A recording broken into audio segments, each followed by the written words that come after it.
Hey people, it's me, Gabe. So yeah, everybody's wondering why I got a glove on that looks old.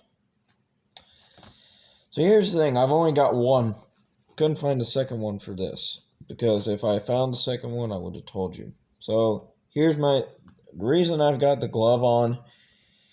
I found it at a Goodwill yesterday. Surprisingly, here in Stockton, they got a Goodwill near the Stockton airport. So I found it and I'm like, well, if you look at it real closely, this is like literally like a 70s biker type of glove, basically. It's not cut off. The fingers are not cut off.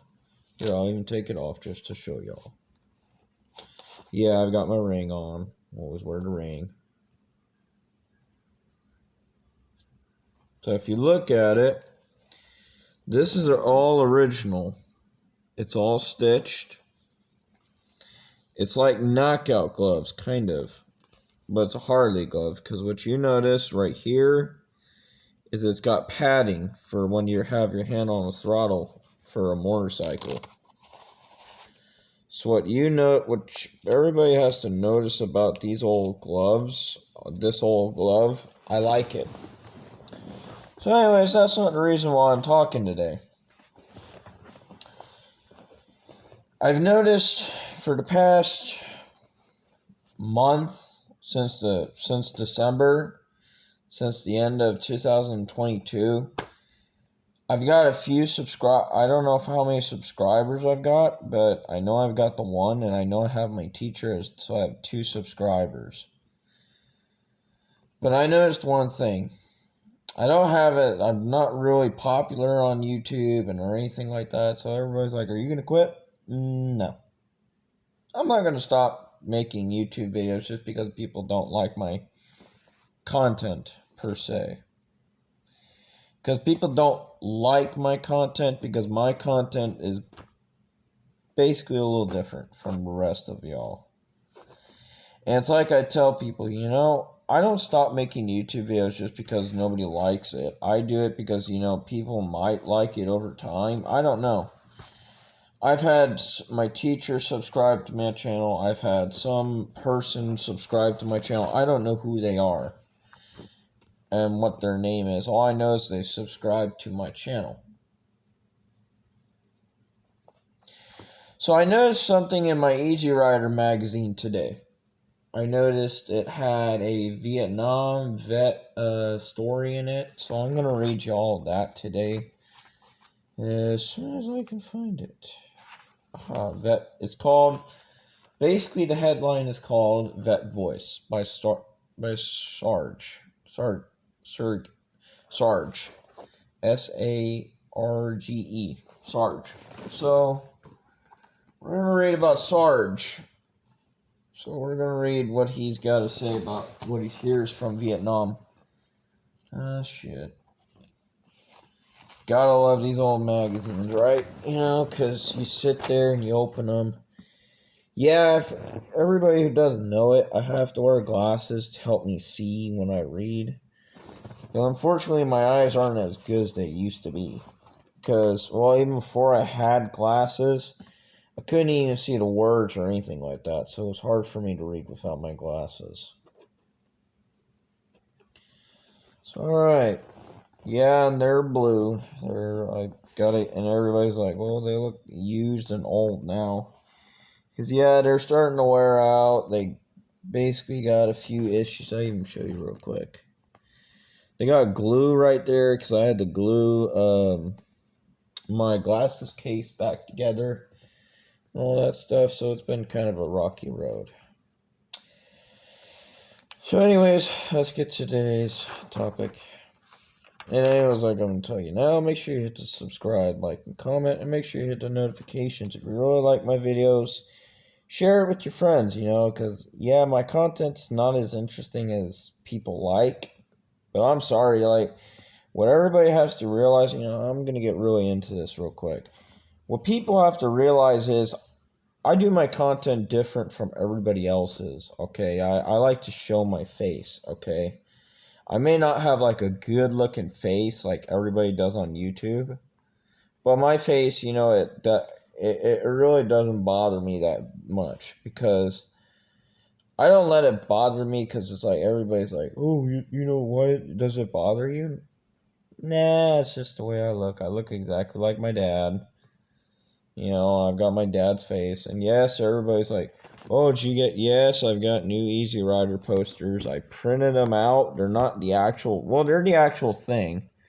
I've got Easy Rider posters I printed out yesterday. Yes, they're not like the real thing, but you know what? They're sort of like it. Anyways, let's get back to today's video. Like I said earlier, make sure you hit subscribe, like, and comment, and hit the notifications for my next video. So let's get to this. Okay, you hang around with some other dudes in the bar, and you talk about those days back in Nam. You go to meeting of some of that organization, and do the same. You have stories. All the bros have stories. Everybody has a damn good time swapping all those. Yeah, I remember this one time. But sometimes when you're all alone and when you're not splitting for the drinks for a crowd around you, where you're just there inside your head, and well, you really wonder how living Christ or you ever did those things. Now, you know what I mean? Sorry, you have to excuse me, people. There's a lot of cursing in this magazine. That's what I was gonna say. It's one thing to sit around and bullshitting, recalling the day you humped a base plate or an M60, plus all the other shit, all over come Twatch Valley and up down 6 kinds of Phu Puck Mountain. Only you get dragged ass all wet in the suck and shit river, and that was all before lunch.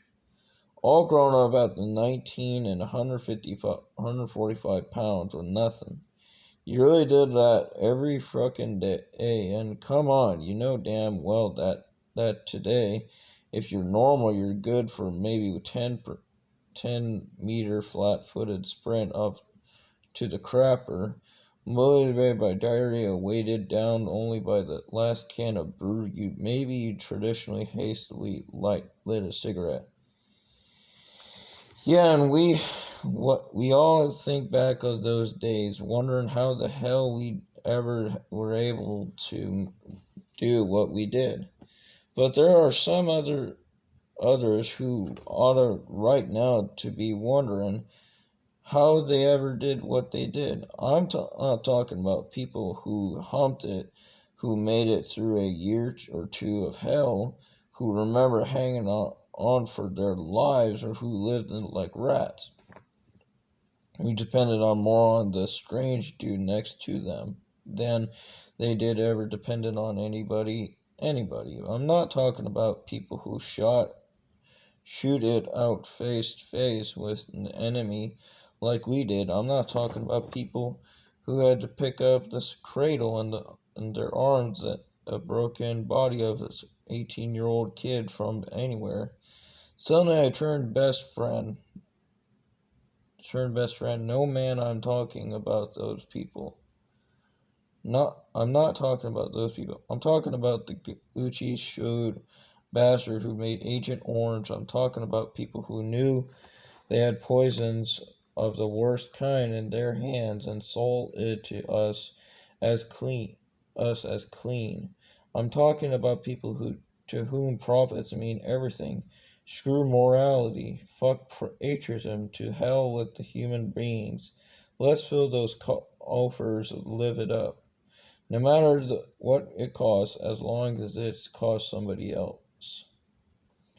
I'm talking about people who knew they had poisons of the worst kind in their hands and sold it to us as clean. Basically, he's talking about guys who were affected by Agent Orange. Agent Orange, I'm going to give you a little history fact here. Agent Orange was a chemical they used during the Vietnam War to get rid of the vegetation so it was easier for U.S. soldiers to see the Viet Cong during the Vietnam War. And basically, when people came back, they started getting sick because over time, as they got older, they started getting sick because Agent Orange has very harmful chemicals that mess up your lungs and your heart. And that has a very bad effect. And even today, Vietnam vets are affected by it. And a lot of them have passed away because of that. You know what, people? I'm going to tell you this right now. I'm going to make a second video, but I'm going to get to this topic. We're going to get back to this topic. I'll be back here in 2 clicks. Be back. Bye.